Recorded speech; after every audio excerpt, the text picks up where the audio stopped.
So here we're going to sketch a graph using tables, and then we'll sketch a graph of those tables and equations. So we have y equals negative 2x. And we don't have any context for what x and y represent. So we're just using our basic grid for x and y, going from negative 10 to positive 10. So if we want to choose values that fit on the grid, generally if you start with around 0, okay, and work around 0, that'll work out fairly well for these generic equations. So if we go from maybe negative 2 to positive 2 in our table, so if we make a table for x and y, and we just go from negative 2 to positive 2 for the x values, we can find the y values that go with it and plot those points. And we'll do that for each of these basic equations with x and y in it. Okay, so to create the table by hand, it's just a matter of substitution. So when x is negative 2, what's a negative 2 times negative 2? It's positive 4. If x is negative 1, we have negative 2 times negative 1, which is positive 2. 0, we put in negative 2 times 0, which is 0, and so on. So once you have those values in the table, we can plot those on the axes. So we'll plot the point negative 2, 4. That's right here. And then negative 1, 2. That's right here. 0, 0, and so on. Okay, and those are the points we have in our table. Now we need to recognize, though, that those are not the only points for the equation. Those are just the ones that we chose for the table. So the idea here is that any point on that equation, or any points that work in the equation, we're going to have, in this case, a line that we can draw for all the points. Because the points that we plotted just happen to be the ones that we chose for our table. So we're going to connect those with a line. Okay, so if you have a ruler or some kind of straight edge, use that. And that is the graph for part A, or graph A. Okay, we do a similar idea for B and C, y equals 2x plus 3, and y equals 3x minus 4. Okay, so if you make the table from negative 2 to positive 2, and then plot the points, okay, I'll put those up here so you can see the tables. Okay, pause the video if you need to.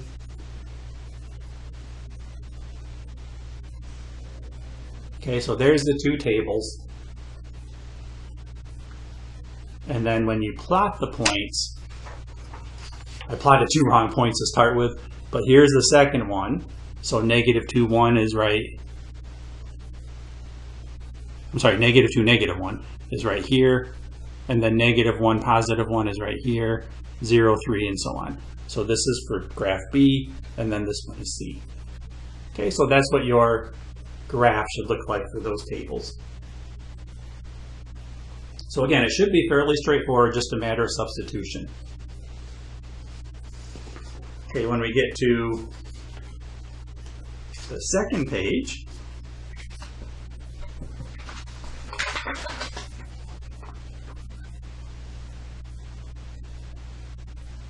okay, same idea. Now we have y equals negative 2x plus 3, and then we start throwing some fractions in there. Okay, so what I would ask you to do is do the same thing, go from negative 2 to positive 2, and plot the points. And do that for each of these, A, B, and C. Now in B and C, because you have fractions in the slope, or you have a fraction in front of the x, you might get some values that are decimals that aren't as nice to work with. And we're going to talk about those after you make the table. Okay, so pause the video. I'm going to put up the tables for each of these.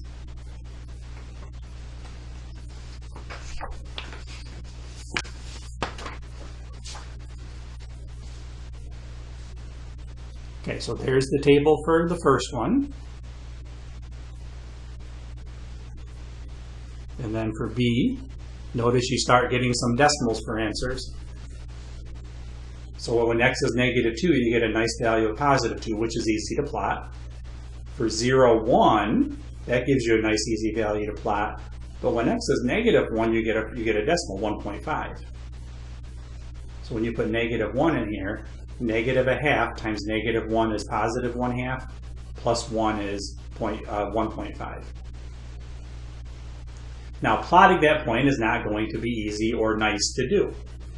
So, what you might notice on this is that when you plug in values for x to find y, notice negative 2, 0, and 2 give you nice answers without decimals. So, x values that work nicely are even numbers. The reason that works out is because when you start putting numbers in for x, when you multiply by negative 1/2, if x is an even number, meaning a multiple of 2, that even number is going to reduce with the 2 in the denominator and give you a nice answer there for that piece, or for that term. If x is an odd number, you're going to get a 2 in the denominator, or something 0.5. So we end up with answers like 1.5, 0.5, and so on. Okay, so as far as the table goes, if you have a number in front of x that has a fraction in it, you'll want to look at that denominator, in this case a 2, and only put values in for x that are multiples of that number. So in this case, even numbers. If you look at the third one, okay, here, notice we have a 2/3 times x. So if you put 1 or 2 in for x, it's not going to cancel with the 3. So here, what's going to cancel with a 3 or reduce with a 3 are multiples of 3. So notice in our table, I included negative 3 just to show you this. You get a nice answer of negative 6. And then when x is 0, that gives you the next nice answer. When x is 3, gives you the next nice answer. Notice that the other values give you these fractions or decimals or mixed numbers, okay, that are not going to be as easy to plot. Okay, so here, multiples of 3 are what is going to work nicely. Okay, so when you plot those values for each of these tables, plot each of the points, and when you're all done, it should look something like this.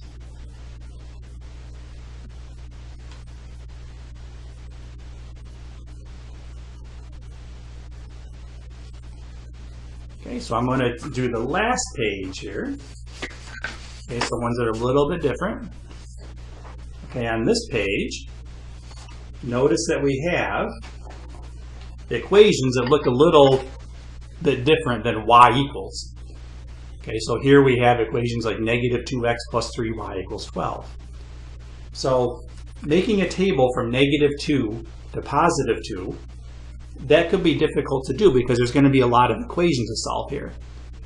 So we're going to use a different method on these. You notice how in each of these you have x and y on the same side of the equation. Okay, so you have x and y on the same side. So we're going to do a method called the intercept method.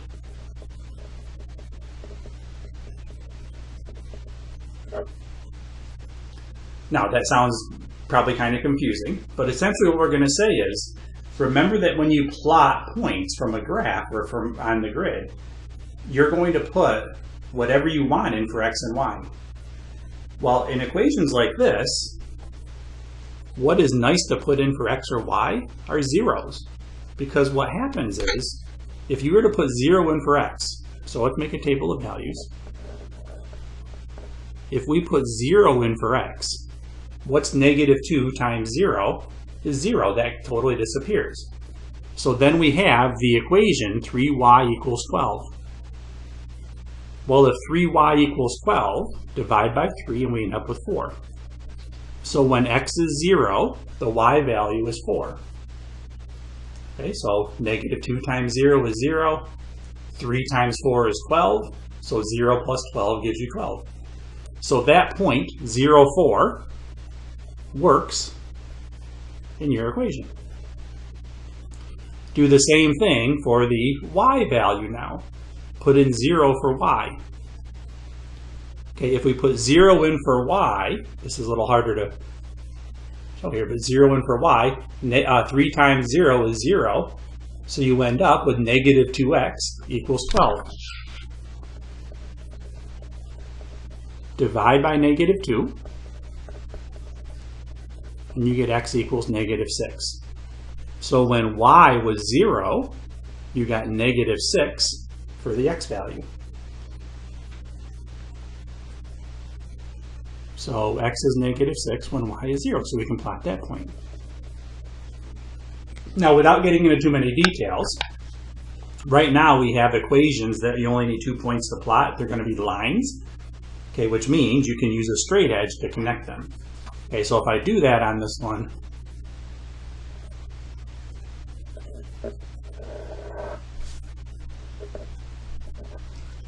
okay, that's what that one will look like. You'll notice that when x is negative 3, it looks like the y value is 2. So if you put negative 3 in for x, negative 2 times negative 3 is positive 6. So you'd have 6 plus 3y equals 12. Subtract 6 from each side. So 3y would equal 6. Divide by the 3, you end up with 2. Okay, so negative 3, 2 is another point we could have found. If you put in numbers like negative 1 or negative 2, you would have gotten fractions or decimals as your answers. Okay, a point here and a point here. Notice they're not right on the corners of the points of the, I should say, grid. So you need to be careful with the number that you would plug in. But if you use the intercepts, putting in 0 for x and y, and then finding the other variable in each case, like I did on this one, that's a very good way to plot these points, okay, and graph those equations.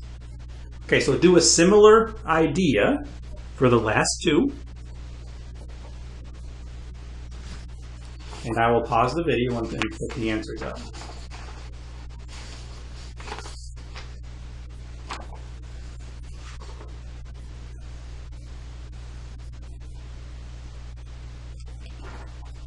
Okay, in part B, again, you have x and y on the same side.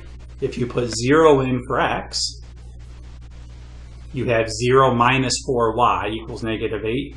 So negative 4y equals negative 8, and you end up with y equals 2.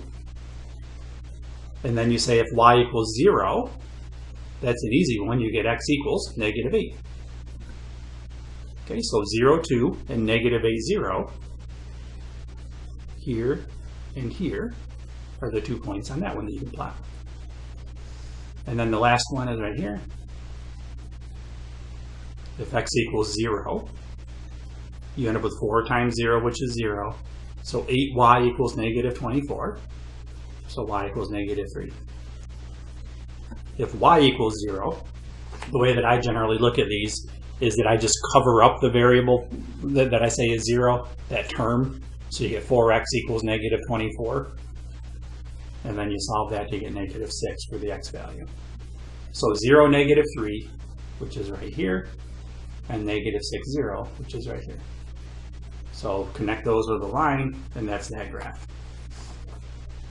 Okay, so that's how you create a graph using a table. And that's doing it by hand. Later on, we'll use a calculator.